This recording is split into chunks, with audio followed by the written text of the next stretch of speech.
ওম শান্তি প্ৰাতঃ মুৰলী মধুবন বাপদাদা আজি 2/12/2025 মুৰলী ওম শান্তি মৰমৰ সন্তানসকল তোমালোকে প্ৰতিশ্ৰুতি দিছা যে যেতিয়া আপুনি আহিব তেতিয়া আমি উৎসৰ্গিত হৈ যাম এতিয়া পিতা তোমালোকক প্ৰতিশ্ৰুতি সোঁৱৰাই দিবলৈ আহিছে প্ৰশ্ন কোনটো মুখ্য বিশেষত্বৰ কাৰণে পূজ্য বুলি কেৱল দেৱতাসকলকে ক'ব পাৰি উত্তৰ দেৱতাসকলৰে বিশেষত্ব আছে যে যিয়ে কেতিয়াও কাকো স্মৰণ নকৰে পিতাকো স্মৰণ নকৰে আৰু কাৰো চিত্ৰ আদিকো স্মৰণ নকৰে সেইবাবে তেওঁলোকক পূজ্য বুলি ক'ব তাত সুখেই সুখ থাকে সেইবাবে কাকো স্মৰণ কৰাৰ দৰকাৰ নাই এতিয়া তোমালোকে এজন পিতাৰ স্মৃতিৰে এনেকুৱা পূজ্য পাৱন হৈছা যাৰ বাবে পাছত স্মৰণ কৰাৰ দৰকাৰেই নাথাকে ওম শান্তি মৰমৰ ৰুহানী সন্তানসকল এতিয়া ৰুহানী আত্মা বুলিতো কোৱা নহ'ব ৰুহ অথবা আত্মা একেই কথা আত্মিক সন্তানসকলৰ প্ৰতি পিতাই বুজায় আগতে কেতিয়াও আত্মাসকলক পৰমপিতা পৰমাত্মাই জ্ঞান দিয়া নাই পিতাই নিজে কয় মই এবাৰে কল্পৰ পুৰুষোত্তম সংগম যুগত আহোঁ এনেকৈ আৰু কোনেও ক'ব নোৱাৰে সংগম যুগৰ বাহিৰে গোটেই কল্পত পিতা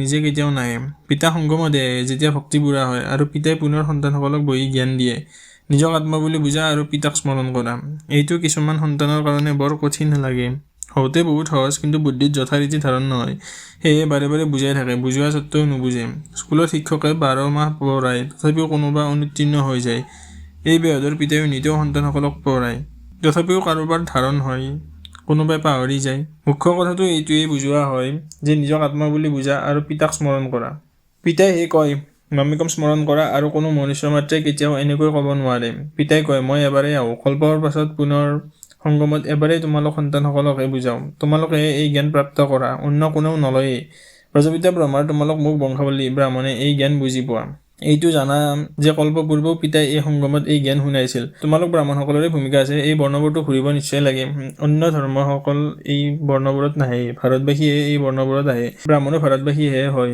সেইবাবে পিতা ভাৰতলৈ আহিবলগীয়া হয় তোমালোক হৈছে প্ৰজাপিতা ব্ৰহ্মাৰ মুখ বংশাৱলী ব্ৰাহ্মণৰ পাছত আকৌ হৈছে দেৱতাসকল আৰু ক্ষত্ৰিয় কোনো নহয় তোমালোককতো ব্ৰাহ্মণ কৰি তোলে তাৰ পাছত তোমালোক দেৱতা হোৱা তেওঁলোকৰে আকৌ লাহে লাহে কলা কম হৈ গ'লে তেতিয়া তেওঁলোকক ক্ষত্ৰিয় বুলি কয় ক্ষত্ৰিয় আপোনা আপুনি হয় পিতাটো আহি ব্ৰাহ্মণ কৰি তোলে আকৌ ব্ৰাহ্মণৰ পৰা দেৱতা আকৌ তেওঁলোকেই ক্ষত্ৰিয় হয় তিনিটি ধৰ্ম পিতাই এতিয়া প্ৰতিষ্ঠা কৰে এনেকুৱা নহয় যে সত্যযুগ ত্ৰেতাত পুনৰ আহে মনুষ্যই বুজি নোপোৱাৰ কাৰণে কৈ দিয়ে যে সত্যযুগ ত্ৰেতাতো আহে পিতাই কয় মই যুগে যুগে নাহোঁ মই আহোঁৱেই এবাৰ কল্পৰ সংগমত তোমালোকক প্ৰজাপিতা ব্ৰহ্মাৰ দ্বাৰা মই ব্ৰাহ্মণ কৰি তোলো মইতো পৰমধামৰ পৰা আহোঁ বাৰু ব্ৰহ্মা ক'ৰ পৰা আহে ব্ৰহ্মাইতো 84 জন্ম লয় মই নলওঁ ব্ৰহ্মা সৰস্বতী যি বিষ্ণুৰ দ্বিতীয় ৰূপ লক্ষ্মী নাৰায়ণ তেওঁলোকেই 84 জন্ম লয় আকৌ তোমালোকৰ বহুত জন্মৰ অন্তত মই প্ৰৱেশ কৰি এওঁক ব্ৰহ্মা কৰি তোলো এওঁৰ নাম ব্ৰহ্মা মই ৰাখোঁ এইটো কোনো এওঁৰ নিজৰ নাম নহয় সন্তান জন্ম হ'লে তেতিয়া নামাকৰণ কৰে জন্মদিন পালন কৰে জন্ম পত্ৰিকা অনুসৰি এওঁৰ নামটো লেখৰাজ আছিল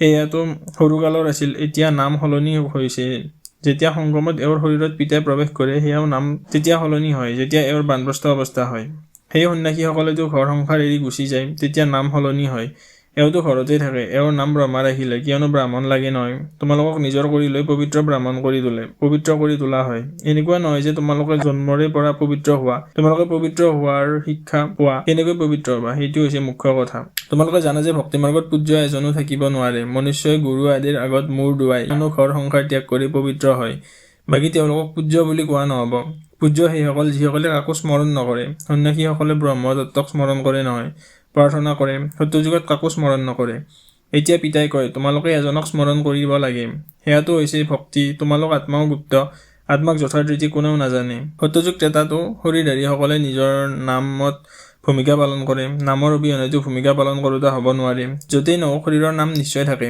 নাম অবিহনে ভূমিকা কেনেকৈ পালন কৰিব গতিকে পিতাই বুজাইছে ভক্তি মাৰ্গত গায় আপুনি আহিলে তেতিয়া আমি আপোনাকেই নিজৰ কৰি ল'ম দ্বিতীয় কোনো নাই আমি আপোনাৰে হ'ম এনেকৈ আত্মাই কয় ভক্তি মাৰ্গত যিসকল দেহধাৰী আছে যিসকলৰ নাম ৰখা হয় তেওঁলোকক আমি পূজা নকৰোঁ যেতিয়া আপুনি আহিব তেতিয়া আপোনাৰ প্ৰতি উৎসৰ্গিত হৈ যাম কেতিয়া আহিব এইটো নাজানে অনেক দেহধাৰী নামধাৰীৰ পূজা কৰি থাকে যেতিয়া আধাকল্প ভক্তি পুৰা হয় তেতিয়া পিতা আহে তেওঁ কয় তোমালোকে জন্ম জন্মান্তৰ কৈ আহিছা মই আপোনাৰ বাহিৰে কাৰো স্মৰণ নকৰোঁ নিজৰ দেহকো স্মৰণ নকৰোঁ কিন্তু মোক নাজানে তেন্তে স্মৰণ কেনেকৈ কৰিব এতিয়া পিতা সন্তানসকলক বহি বুজায় মৰমৰ সন্তানসকল নিজক আত্মা বুলি বুজা আৰু মোক স্মৰণ কৰা পিতা আহে পতিত পাৱন তেওঁক স্মৰণ কৰিলে তোমালোক পাৱন হতপ্ৰধান হৈ যাবা সত্যযুগ ত্ৰেতাত ভক্তি নাথাকে তোমালোকে কাৰো স্মৰণ নকৰা পিতাকো স্মৰণ নকৰা চিত্ৰবোৰকো স্মৰণ নকৰা তাততো সুখেই সুখ থাকে পিতাই বুজাইছে যিমান তোমালোক সমীপত আহি থাকিবা কৰ্মাতীত অৱস্থা হৈ গৈ থাকিব। সত্যযুগ নতুন সৃষ্টি, নতুন ঘৰত আনন্দও বহুত থাকে। আকৌ যেতিয়া 25% পুৰণা হয় তেতিয়া যেন স্বৰ্গকেই পাহৰি যায়।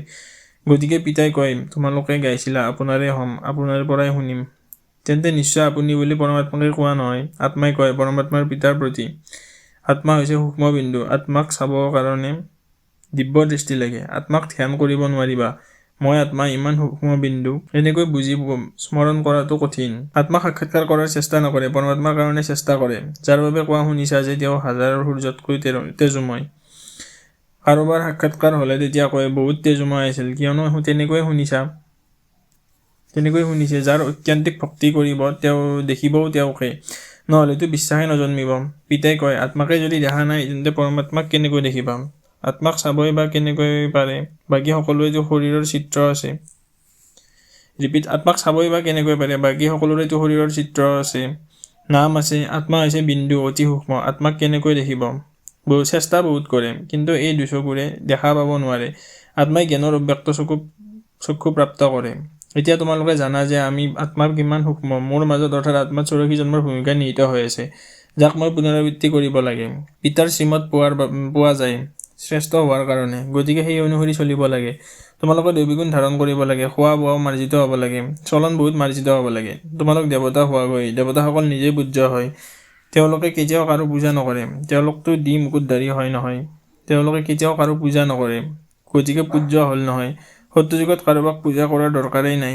বাকী এইটো হয় যে ইজনে সিজনক সন্মান নিশ্চয় দিব। এনেকৈ নমস্কাৰ কৰা, ইয়াক সন্মান জনোৱা বুলি কোৱা হয়।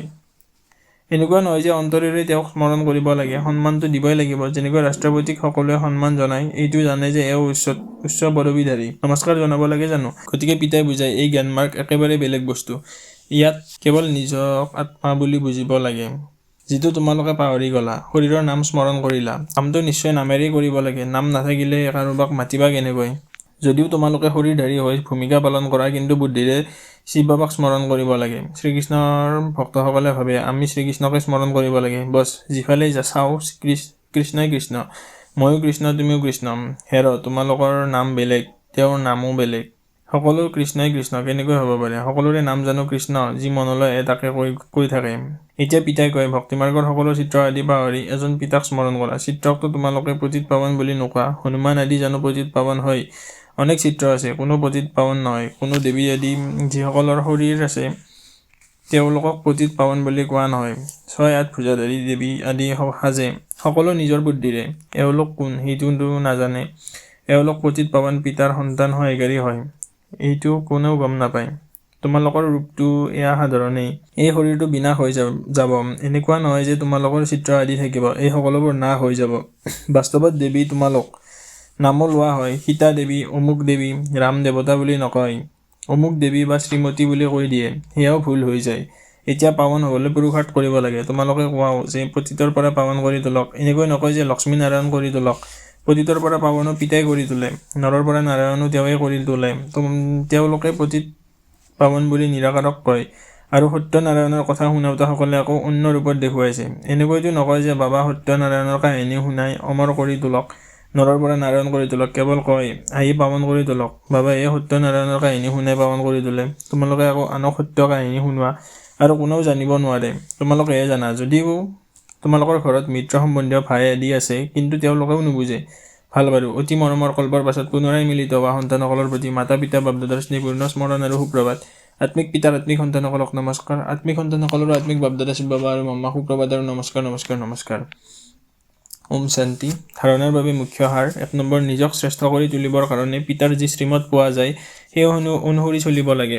দৈবিগুণ ধাৰণ কৰিব লাগে। খোৱা বোৱা চলন সকলো মাৰ্জিত হ'ব লাগে। 2 নম্বৰ, ইজনে সিজনক স্মৰণ কৰিব নালাগে, কিন্তু সন্মান নিশ্চয় দিব লাগে। পাৱন হোৱাৰ পুৰুষাৰ্থ কৰিব আৰু কৰাব লাগে। বৰদান, নিৰস বাতাৱৰণত সুখৰ ৰেঙনিৰ অনুভৱ কৰাওঁতা সৰ্বদা সুখী হোৱা। নিৰস বাতাৱৰণত সুখৰ ৰেঙনিৰ অনুভৱ কৰাওঁতা সৰ্বদা সুখী হোৱা। সৰ্বদা সুখী অৰ্থাৎ সদায় সুখী হৈ থকাৰ বৰদান যিসকল সন্তানে প্ৰাপ্ত কৰিছে, তেওঁলোকৰ দুখৰ ঢৌ উৎপন্ন কৰা বাতাৱৰণত, নিৰস বাতাৱৰণত, অপ্ৰাপ্তিৰ অনুভৱ কৰোৱা বাতাৱৰণত সদায় সুখী হৈ থাকিব, আৰু নিজৰ সুখৰ ৰেঙনিৰে দুখ আৰু উদাসীনতাৰ বাতাৱৰণকো এনেকৈ পৰিৱৰ্তন কৰিব যেনেকৈ সূৰ্যই অন্ধকাৰ পৰিৱৰ্তন কৰি দিয়ে। অন্ধকাৰৰ মাজত প্ৰকাশময় কৰা, অশান্তিৰ মাজত শান্তি অনা, নিৰস বাতাবৰণত সুখৰ ৰেঙনি অনা ইয়াকে সৰ্বদা সুখী বুলি কোৱা হয়। বৰ্তমান সময়ত এইটো সেৱাৰ আৱশ্যকতা আছে। শ্লোগান অশৰীৰী তেওঁ যাক শৰীৰৰ কোনো ধৰণৰ আকৰ্ষণে নিজৰ ফালে আকৰ্ষিত নকৰে। অশৰীৰী তেওঁ যাক শৰীৰৰ কোনো ধৰণৰ আকৰ্ষণে নিজৰ ফালে আকৰ্ষিত নকৰে। ওম শান্তি। ব্যক্ত সংকেত এতিয়া সম্পন্ন তথা কৰ্মাজিত হোৱাত মনোনিৱেশ কৰা। কৰ্মাজিতৰ অৰ্থ এইটো নহয় যে কৰ্মৰ পৰা উচিত হৈ যাবা, কৰ্মৰ পৰা ঊৰ্ধত নহয়, কৰ্মৰ বন্ধনত আবদ্ধ হোৱাৰ পৰা ঊৰ্ধত। ইয়াকে কৰ্মাজিত বুলি কোৱা হয়। কৰ্মযোগৰ স্থিতিয়ে কৰ্মাজিত স্থিতিৰ অনুভৱ কৰায়। এই কৰ্মযোগী স্থিতি অতি মৰমৰ আৰু অনাসক্ত স্থিতি। ইয়াৰ দ্বাৰা পৰিশ্ৰমমুক্ত যিমানেই ডাঙৰ কাৰ্য নহওক, কিন্তু এনেকুৱা লাগিব যেন কাম কৰি থকা নাই, খেল খেলি আছো। ওম শান্তি। আচ্ছা, ওম শান্তি, ওম শান্তি, ওম শান্তি। ধন্যবাদ বাবা, ধন্যবাদ।